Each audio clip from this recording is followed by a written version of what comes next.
Hello everyone, welcome to Notes 4.03. Today we're going to talk about the trapezoid, okay? With the trapezoid, let's go back to our front page and we'll fill in the blanks here so we have everything together. In a trapezoid, my grammar's a little wrong here.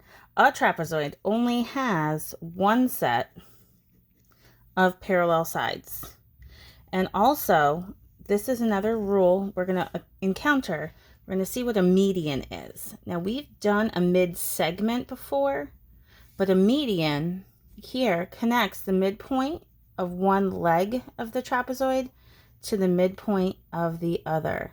So this is called a median. And we find it almost in the same way. It equals the sum of the bases, so base 1 plus base 2, and the bases are your parallel sides. So we have the base up top and down at the bottom.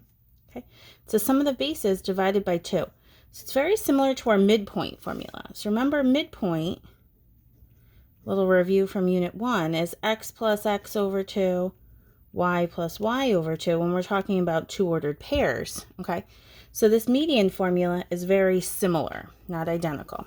But the length of this median equals the sum of those bases divided by 2. And we'll do that in the notes here in a second.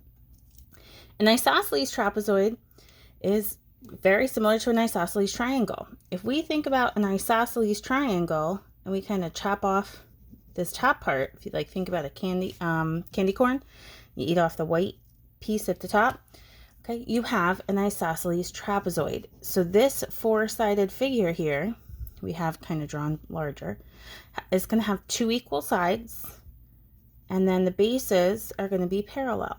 Okay, with those parallel sides, they meet at these base angles that'll be equal, and also these angles will also be equal. So we now have two sets of equal angles in an isosceles trapezoid, where our isosceles triangle only has one set of congruent angles.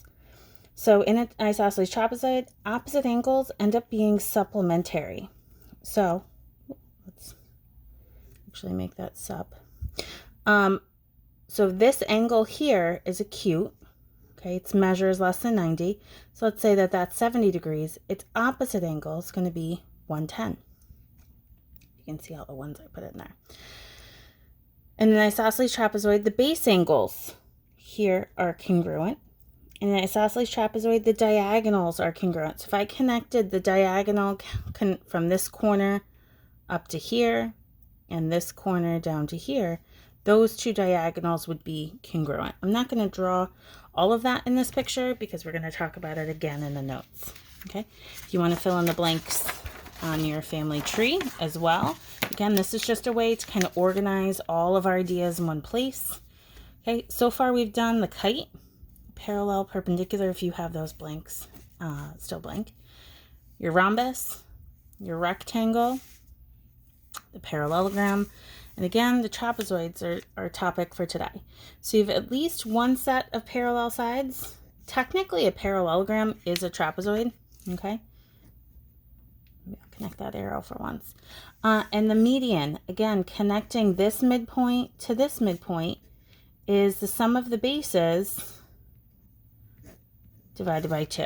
So you take their sum, maybe I'll put that in parentheses, and divide it by 2. Your isosceles trapezoid, the non-parallel sides, which are called the legs, very similar to our isosceles triangle, are congruent. Base angles are congruent. Opposite angles end up being supplementary, and diagonals are congruent. So all of these properties and all of the statements from the front page we're going to use within our proofreading later this week. Moving ahead, sorry, I haven't used this packet for all of our notes, just most of them, to the trapezoid. Right. So a trapezoid has at least one set of parallel sides. Okay, kind of rotated the picture here. So these left side and right side is parallel. And angles along a leg are supplementary, meaning this angle here and this angle here are going to add to 180. So if this is 120, then this one would be 60 if I made up some values there based on it looking obtuse. And if this one's 90, this one's going to be 90. And that's going to keep our rule of 360 for all the angles. Okay. Some other parts of your trapezoid. The bases, again, are your parallel sides. The legs are the non-parallel sides. So those are non-parallel. And these base angles are two angles formed by the leg and the base. All right? So those are a couple of vocab words I usually use within this. In my isosceles trapezoid, the legs are congruent, the base angles are congruent, opposite angles are supplementary, and diagonals are congruent. Now in this diagram, I'm going to mark the base angles as equal. So this one here and this one here would be equal. This one, double arc, double arc. And if I connect the diagonals, let's call this trapezoid T, R, AP, RP would be congruent to TA. Now they are not bisected. This piece is a lot longer than it is from here to here. So if we made that intersection point called X, T to X and X to A are definitely different sizes here. So that diagonals bisecting each other is not going to be true for our trapezoid. Okay. Apply the properties to some following examples. So this angle here, it looks like the hole punch went right through it, but let's call that 65 degrees. Okay. And they're asking us to find the measure of angle R. One of the rules I have up top is that angles along a leg are supplementary. The reason for that is if we had extended these parallel sides, the Z bumps that 65 down to here. Okay. So these two angles are supplementary. So 180 minus the 65 is going to be 115 degrees, right, for angle R. Not too shabby. Let's go down to exercise 2 and then we'll come up to exercise 3 because here it talks about more angles. So PQRS is an isosceles trapezoid. So when you're told it's isosceles, you'll know these sides are equal, these base angles are equal, these base angles are equal. And angle S is 150 degrees. Well, if that's 150, its other base angle is 150. And one of the facts that we know about the isosceles trapezoid is that opposite angles are supplementary. So angle P plus angle R, again, those are opposite here, add to 180. So 180 subtract our 150 is going to give us 30 degrees here for angle P. And same thing with Q. Something a little different, trapezoid ABCD. With BC congruent to AD. So I have to be careful on where I put the letters here. I need B and C, A and D to be those two sides. So if I start here and go around A, B, C, D, well, I have the side BC and the side AD being equal, I will. So putting the letters in on that picture does make a difference with what we were given in this question. So you really have to pay attention, read it, reread it. Make sure you have the right pieces. But here they tell us BC is x plus 10, AD is 6x plus 4, and those things are equal to each other. So we're literally going to take our two expressions, 6x plus 4 equals x plus 10. Subtract x, we get 5x. Subtract 4, we get 6. Divide by 5. Now, x equals 1.2. That's okay. 6 divided by 5, 5 goes into 6, 1.2 times. We can have a decimal value, we would sub it back in, and those two sides would be equal. I'm not going to. They do ask for the length of BC. So BC is x plus 10 is going to be 11.2. Moving on to our next page. Altitude of an isosceles trapezoid. An altitude, we've seen this word before.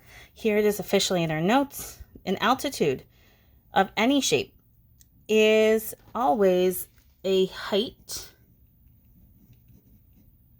perpendicular to the base. Okay, so the key piece there is that it's perpendicular. So in altitude, if I labeled this shape A, B, C, D, it looks like an isosceles trapezoid. Okay, so we're going to draw that in. The altitude is this segment here drawn from A perpendicular to the opposite side. So I went through a vertex straight down and perpendicular. So again, this altitude is here. Let's call where it intersects the base point E. We haven't used that letter yet, right? Well, with that altitude, how many shapes can you break a trapezoid into with 2 altitudes? So if I draw that one there, I'm going to just change colors a second. And from B, I'm going to draw in another altitude. Okay. We broke this shape into this one big trapezoid into 2 triangles and a rectangle in the middle. So how many shapes can you break it into? 3. And with that said, the mathematician that's going to help us here is when one altitude is drawn in, we have a right triangle formed. So we're going to be utilizing that Pythagorean theorem again here. So that Pythagorean theorem sneaks in to the right triangles in a trapezoid. We also saw it a couple pages back in the rhombus. When your diagonals are perpendicular to each other, we had right triangles formed there. A couple more pages back in your rectangles, okay, we had the longer side of a rectangle is 8 and its diagonal is 12. It showed up there as well. So this Pythagorean theorem shows up a few times. So looking into this picture, we have 2 right triangles and a rectangle in the middle because we know these sides will be equal, these altitudes would be equal, and there's a right angle. So this shape in here could be a square, but a little bit less specifically, it's going to be a rectangle before it would be a square unless we had some more measures in there. Okay, so just visually what we're going to do with these trapezoids is we're going to break them down into smaller shapes that we know a little bit more information on. So looking at exercise 4. In an isosceles trapezoid, ABCD, altitudes AE. So again, altitudes AE means we have to draw one segment in, and we know altitudes are perpendicular. BF, same thing there. We're going to have to find that point F. If AB is 10 and DC